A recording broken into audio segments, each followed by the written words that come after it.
So, sample, mag-upload tayo. Ito halimbawa yung ating image, yung shot mo. So, unang dapat mong gawin ay i-rename to. Halimbawa, kung gagawa ko ng posting na Ed Ray's birthday. So, sinelect ko siya. Rename Ed Ray's birthday. So, select mo lang siya. And then, mapansin mo lahat na rename na as Ed Ray's birthday. Bakit kailangan nating i-rename? So, punta tayo sa website mo. Login tayo. Gamit yung kay Jennifer. So, naka-login tayo. Kung mapapansin mo, meron kang makikita rito new. Ito yung gagalawin natin, post. Kasi lahat ng nilalagay natin yan, madadagdag sa posting. So, click natin yung post.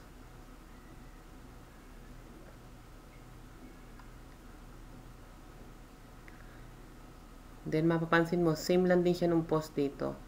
Tatanong siya ng title. Halimbawa, Ed Ray's birthday. And then, ang babaguhin natin mga setup ay ito. Mag-a-add tayo ng media. So, add tayo ng media.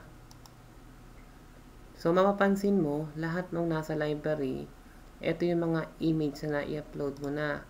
Kaya lang, ang mali dito sa mga na-i-upload mo, hindi IMG dapat. Dapat ko ano yung title. So, mag-upload ako ng bago. So, upload files, pero pipiliin ko, create gallery. Ulitin ko ha, create gallery. Tapos, upload files pa rin, same, select files. Pipiliin ko yung nasa desktop ko, yung kanina. Sample, yung kay Ed Ray. So, sinelect ko lahat to. Mapansin mo, nirename ko na ng Ed Ray's birthday. Number lang pinagkaiba nila. In-open ko, then ina-upload siya. So, yung mga in-upload mo, yung previous upload mo, ay IMG. So, mapapansin mo bakit nag-e-error siya. So, hindi kasi tinatanggap yung merong apostrophe. So, para ma-upload natin siya, balikan natin siya. Yung sample, i-rename ko lang as Ed Ray birthday. So, tingnan natin ngayon ha. So, balikan natin. I-upload ko ulit. Upload files. Same pa rin. Gallery. Select files. Select ko lang lahat. So, kung mapansin mo, hindi na siya nag-e-error. So, bawal kasing gumamit ng apostrophe dash. So, importante na ipangalan mo talaga dun sa pangalan kasi ang magiging problem niya, pag hindi mo nagawa iyon, ay hindi masesense ni Google. So, pakikita ko sa inyo yung ibig kong sabihin. So, pag natapos na, so ayan, nakapag-upload na ako ng isa. Antayin natin yung pangalawa, pangatlo.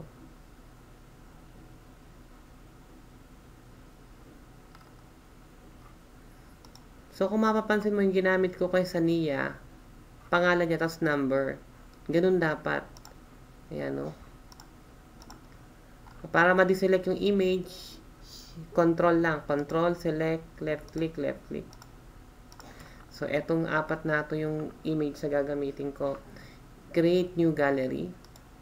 Ngayon, tatanungin niya tayo, attachment page. Ano ba yung attachment page? So, papakita ko muna yung dapat na pagkakaiba-iba na. So, ang pipiliin muna natin, media file sample. Sample lang ang media file. Tapos, kung tapos na, insert gallery. So, kung mapapansin mo, meron na tayo dito. Pero ito yung mga dapat mo pang baguhin. Click mo tong gallery. Dapat maklik. So, kung Ed Ray's birthday, dapat ay, saan siya papasok? Birthday category. So, may mga category ka dapat sinecheck mo. And then, kung mapapansin mo, wala tayong header or picture image. So, para magkaroon, set picture image. So, pipili ako ng magiging pinaka-picture image niya. Select ko. Set picture image. Kung mapapansin mo, ito yung tinatawag kong sense. Ed Ray's birthday, tapos yung bawat pangalan. So, pag ito sinave ko as draft, save ko muna as draft, ibig sabihin, hindi pa siya lalabas sa website. Antayin natin. Pag pinablish mo kasi siya, automatic lalabas na kagad siya sa website, makikita na siya. So, antayin lang natin. Sinesave natin as draft.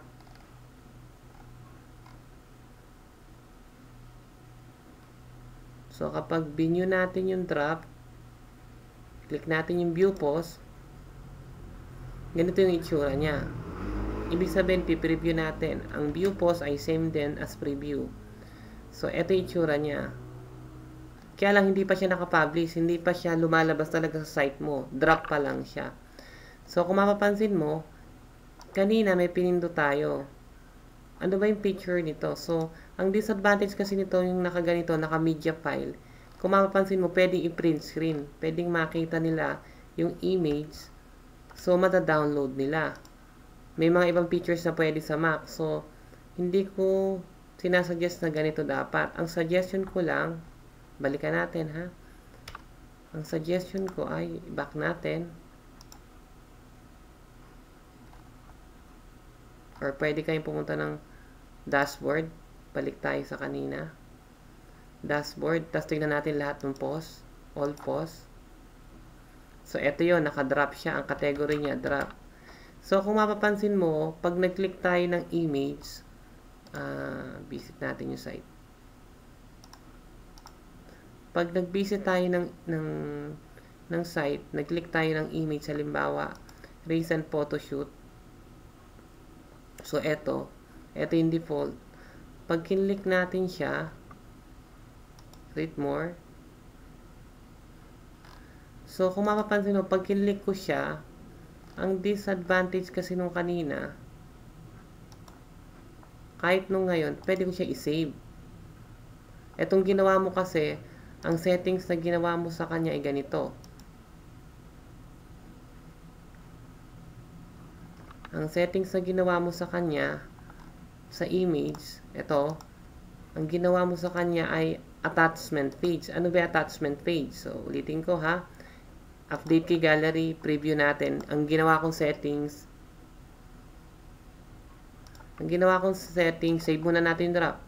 Ang ginawa kong settings ay attachment page. Tingnan natin kung ano yung difference niya. So, yung attachment page ay ganito. Kinlik mo yung image.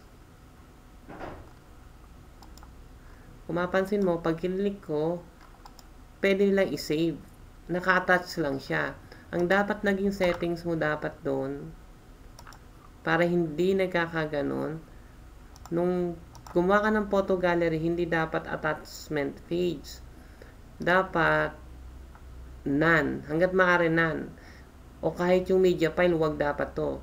Mas maganda yung none. Pero yung current na ginawa ko media file, option mo to, pero nadadownload siya sa Mac. So, none. Pag none kasi, kung mapapansin mo, update gallery, save drop. Drop pa lang ha, hindi natin pini-preview. View natin yung post. Ganito yung mangyayari. So, eto pa rin yung mga header. Hindi mo siya makiklik. Makikita mo lang yung preview. So, kagaya ng sinabi mo, gusto mo siya ibenta na nakikita lang naman. For previewing purposes lang naman to. So, hindi nila mara-right click o ma-save yung image. Yun yung advantage. Ngayon, may isang option pa. Balikan natin. Kung gusto mo naman, pwede rin naman na ang gagawin mo ay select mo uli.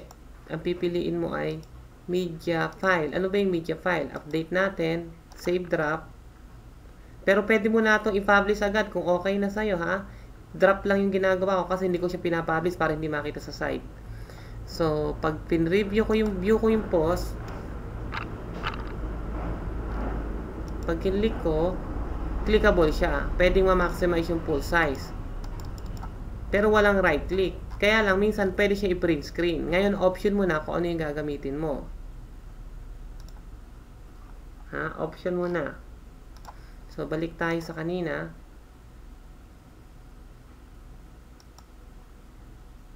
Back ko lang. So, ganun lang siya. Tapos, eto, yung picture image. Pag niremove mo kasi yung picture image, tapos, sinave drop mo siya, ang disadvantage niya, at binyo mo yung post, wala siyang yung malaking image na nagsusum, yung nagka-catch ng attention.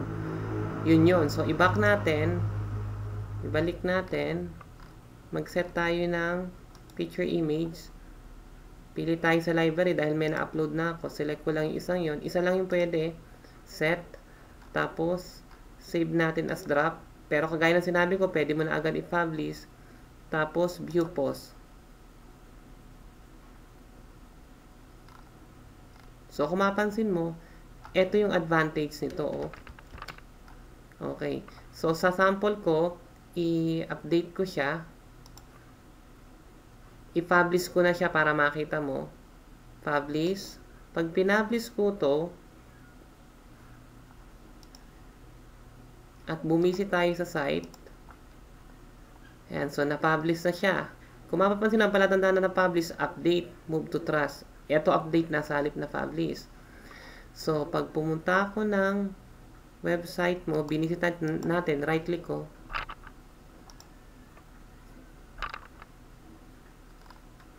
Automatic sa recent shoot, pag kinlik mo, yung pinaka-current na shoot ay ipapakita niya. Halimbawa, Edrey's birthday. At kung mapapansin mo rin, nadagdagan yung birth ng category sa birthday.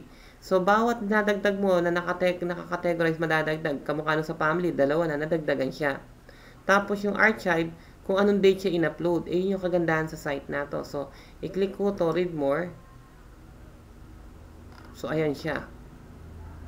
So, i-delete ko na lang to. So, sa pag-delete naman ito, ganito lang. Punta ka lang ng dashboard. So, piliin mo lang yung post, all posts. Tapos, select mo lang yung Edrey's birthday. Di-delete ko ha. Delete ko siya. Move to trust. Apply. And then, kung mapapansin mo, meron ka na ngayong laman yung trust isa. Click natin yung nasa trust, i-delete ko. So, eto yon, di-delete ko permanently. Delete permanently.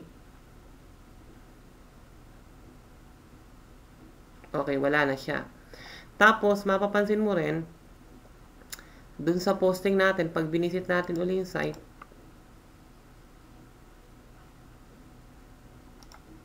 recent shoot, so, wala na siya. So, balik tayo sa kanina. Reminders ko lang din, yung mga post mo, all posts, kamukha nito, Licos Family, edit natin.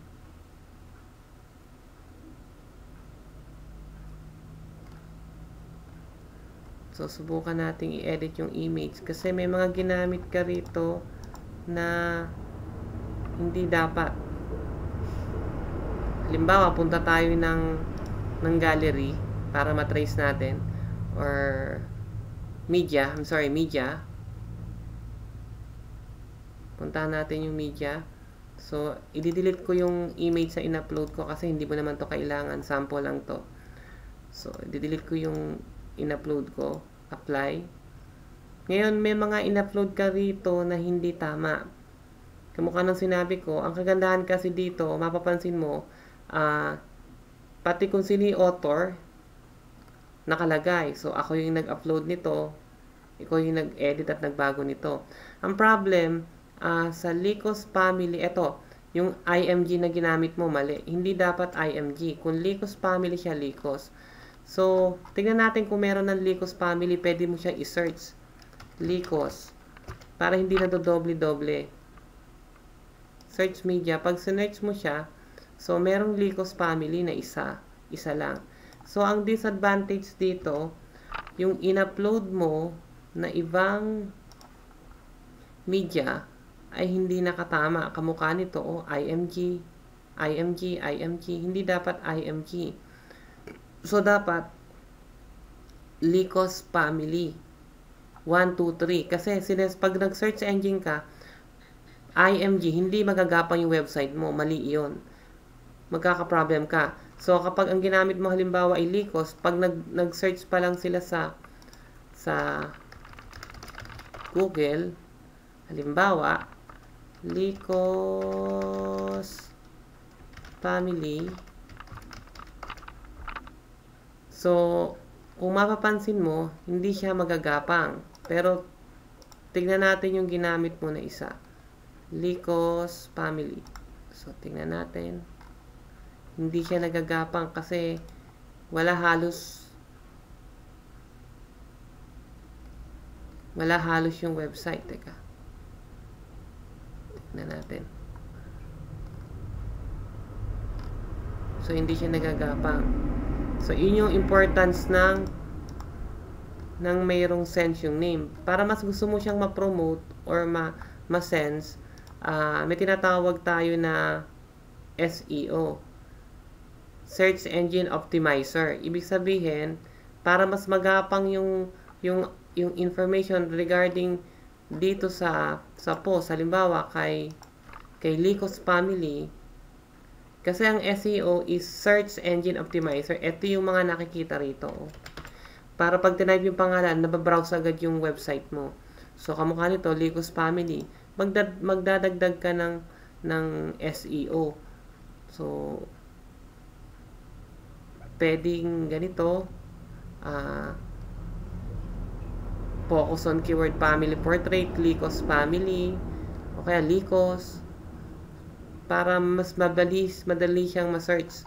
Yun. So, yun lang muna.